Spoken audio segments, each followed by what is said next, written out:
Everybody, I wanted to go through my binders that I have. I have 3 binders currently. I'm gonna be setting up a 4th binder. If you hear any noise in the background, that's my dog. He's just on something today. He hears stuff outside, so he's just all running around. But anyways, so I have 3 binders that I use currently. Like I said, I'm gonna be making a 4th one, which I'm probably gonna be putting all my savings stuff in to have a dedicated savings binder. So this is my business binder. Basically, I have a small side hustle. Well, I shouldn't say it's small. It takes up a lot of my time.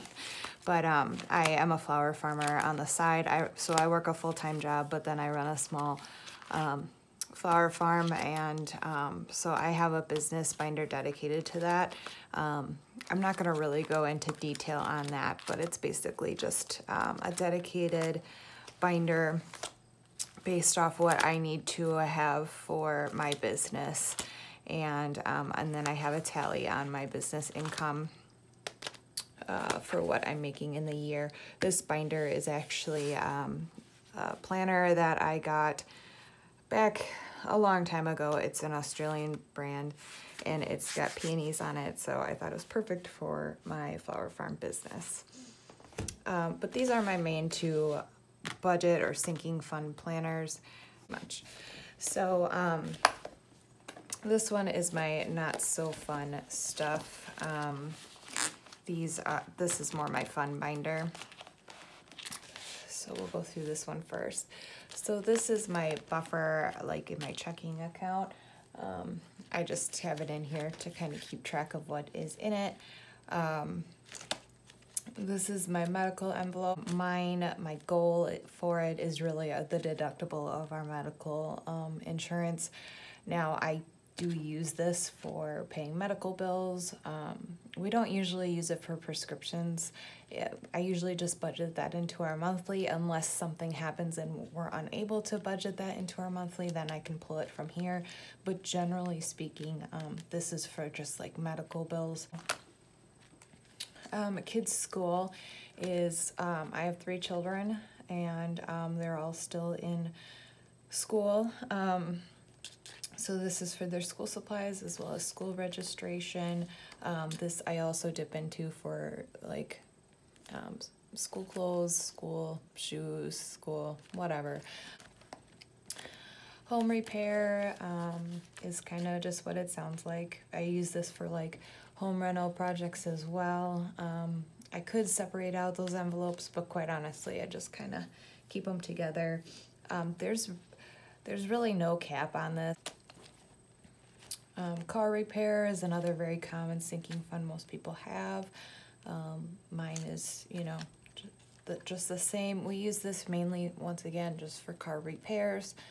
My car tags are usually budgeted into our monthly budget, but if something was to happen and we couldn't budget for it, or it wouldn't work into that monthly budget for whatever reason, other unbudgeted items come up, then I could pull into this as well, but mainly this is just for repairs.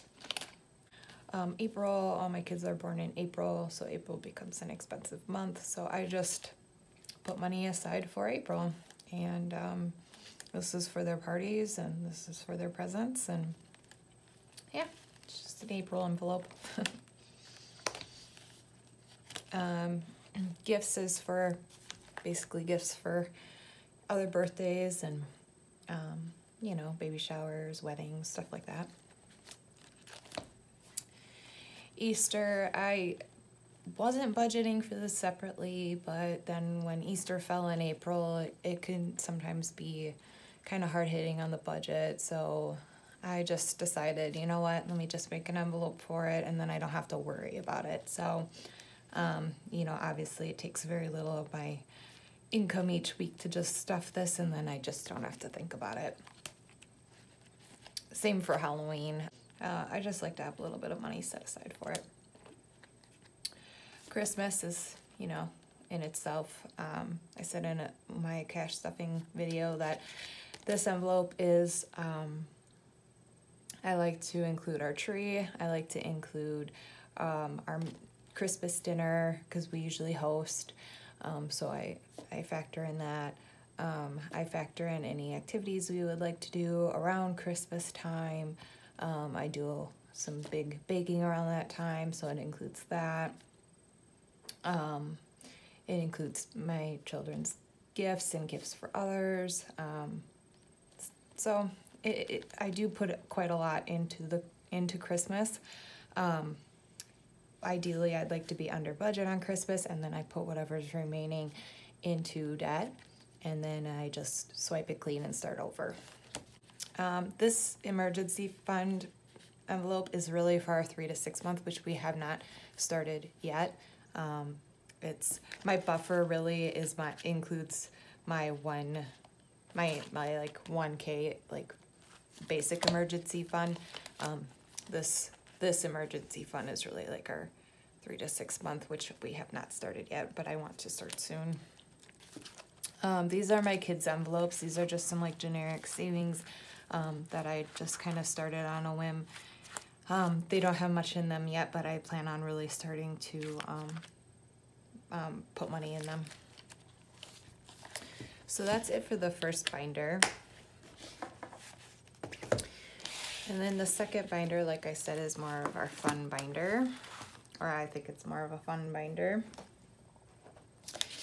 And let me just see. This is where I got my envelopes from. Jessie C envelopes. So all of these envelopes, she's local to me, so that's why I really enjoyed purchasing from her. She's such a sweetheart. I really enjoyed buying from her. So I need to place another order. I just want to make sure like I have all the envelopes that I am going to buy before I place another order. So anyways, PTO, my husband does not get any PTO at his place of where he works. He could take off whenever he wants, but it is unpaid, so we just started a little sinking fund for that so that we can compensate for that, because it is hard when you lose out on income for a week. At my house, we do own a vacation home. The mortgage is paid for on that, and the actual like electric and stuff is in our monthly budget. So this envelope solely is for upkeep of the house, taxes of the house, and you know, like we have to pay, you know, just whenever we want to buy stuff extra for the house, stuff like that. The house has been in the family for years, so. Hunting, my husband is an avid hunter, so I started this envelope. It's damage control, really. Homesteading is my hobby, and it is, you know, the other equivalent to hunting. It can also be a very expensive hobby. 52-week challenge. This is the current savings challenge that we are doing. So it's the 5-week one. So I'm sure you've seen the 52-week challenge. It's the $1 where you put $1 in 1 week. The next week you put in $2. The following week you do $3. So on and so forth for 52 weeks. So on the 52 week you're putting in $52. Well, for the 5-week you're doing $5 the first week, $10 the second week, $15 the third week, so on and so forth through the 52 weeks. And then you could do $10. I mean, you could do whatever you want, really, right? So we're doing the $5 one, which leads you to end up having like $6,000 by the end of the 52 weeks. Over $6,000, almost $7,000 actually. So we've made it to, I forget when I started it. I don't think I started it in January. I know I didn't start it in January. I'd have to check. But we made it up to like the 170 part of this. which ended up being about $3,000. We were saving for an enclosed trailer. We found one in that price range that fit our needs, so we purchased it. So we have used up to the $3,000 in here, and we've picked up still. So we stuffed it at 175 and at 180 this past week. So we're continuing on. We're not like starting it over. So we're just continuing on with the 52-week challenge, but the first 3,000 has been spent already. This is our feed envelope for our homestead, but we haven't been using it. Pigs, so like I said, we have a homestead. We raise pigs, we sell some for butcher, and then the money that we make from the pigs goes in this pig envelope, and it helps basically buy pigs for the next year, buy the piglets, and help pay for feed, helps improve their pen. So that's just what this is for. LUN, so we also, on top of having the MI house, we have some land, some hunting land, and we have a separate account, a capital account for that, where it automatically puts money into, so it puts more money in there than what our mortgage is on that. So that's just like a separate savings account, so it has extra money in there. I do have envelopes made for the 100 envelope challenge, the $5 challenge, which we are just not doing right now. I think I'm going to start the 100 envelope challenge though soon. I do have the savings goal envelope just in case I'm looking for doing a savings goal, which we are working on one right now. We need to buy a log splitter for up north, so we have $100 towards that goal of $600. And then this is my envelope for plants. This is not plant money. This is just a holding place for the envelopes that I still need. We do have some extra sinking funds that I haven't had envelopes made for yet, which I will show you. So I'm having vacation, Black Friday, adventures, delight, Obi, which is our dog, and clothes. Those envelopes still have to be made, as well as a debt envelope.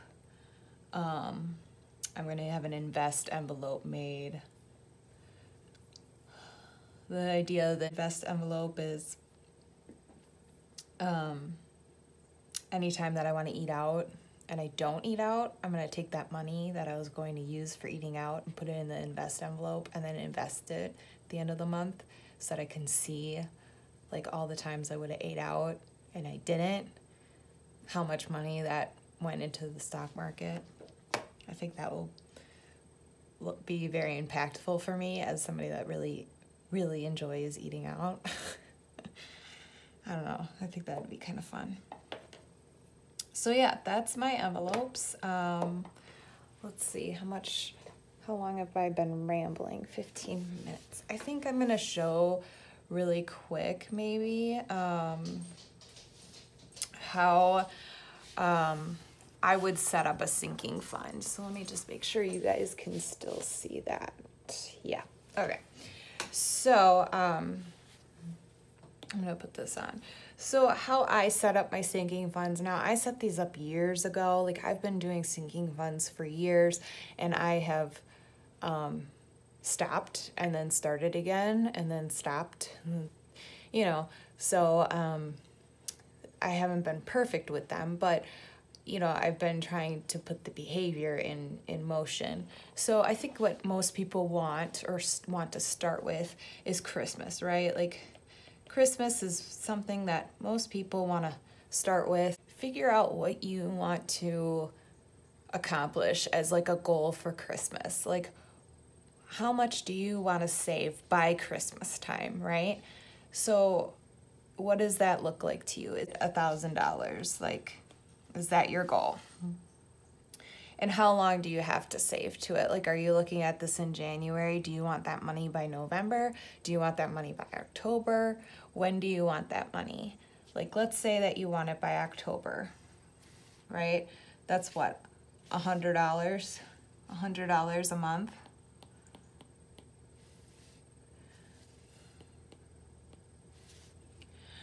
So then what I did personally is I divvied it up by paycheck. Now I get, between me and my husband, 6 paychecks, 6 reliable paychecks a month. Like, we get our bonus paychecks, right? Like, where sometimes he gets 5, like he gets paid weekly. Sometimes there's 5 weeks in a pay period in a month, and sometimes I get a bonus paycheck because I get paid bi-weekly. Sometimes there's an extra paycheck, but every month we at least get 6 paychecks. So then I sat and I, divided it up further. Do I have a calculator on here? I just got my iPad not too long ago. I don't think I have a calculator. Okay. Well, let's say you just get paid. Let's keep the math easy. Let's just say you get paid weekly. So then for each paycheck,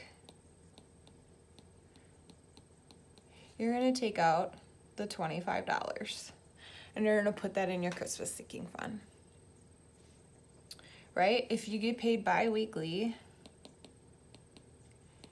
you're going to take out $50 and put that in your sinking fund.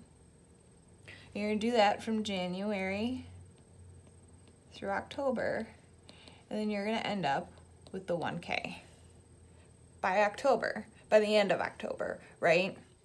And then you'll have November and December to shop for Christmas and have $1,000 to spend on your family for Christmas.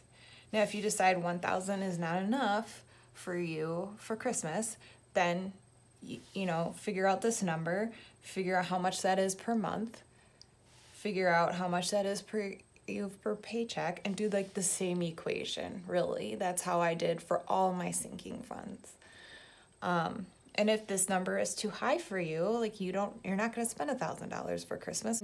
Figure out $500 or figure out $200 or figure out whatever you want to figure out for Christmas, and divide that up. And this is how I did it, like I said, for every single sinking fund. So like how I kind of mentioned, and if you have like bigger goals, like how I mentioned my medical deductible, right? Like, I don't know off the top of my head my medical deductible, but it's expensive because we're a family, right? It's, probably like $4,000, maybe even higher than that. I don't really want to achieve that in a year because I'm going to be putting in so much money into that sinking fund to try to max that out in a year, right? So what I did was I just said, like, if I could put $1,500, that's going to cover a lot of bills that I would have, unless something, big happened, like a surgery or something. If I could just put $1,500 into my medical fund, like that would make me feel pretty comfortable. And that would give me a number like that's more attainable weekly or, paycheck wise, to get me up into $1,500. And I'm going to do that over the 12 months. And I'm going to just continue to do that. I'm just going to continually do that number because I want it to just continually grow. I'm not going to stop after 12 months. And that's how I ended up with 25. That I stuff is that, that's what I figured out. That's what I was comfortable doing. That's what I keep putting in. And I use some of it, I stop. I don't always, fund my sinking funds, which I regret, but, life gives it to you sometimes.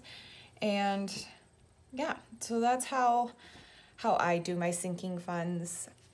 You could figure out how you do some people have X amount of dollars and then they sit and they go through their sinking funds and decide what to give their sinking funds each week. And that's another way that you could do your sinking funds as well if you'd like. My sinking funds I did this way. So each week my sinking funds usually don't change. There are a couple in there that don't get funded each week, and there are a few in there that get funded kind of in that way. They're more my like fund envelopes, but most of all of these guys get funded the same. each week so that they get a set amount basically each calendar year. So I hope that was helpful for you guys. Thanks for watching. Bye.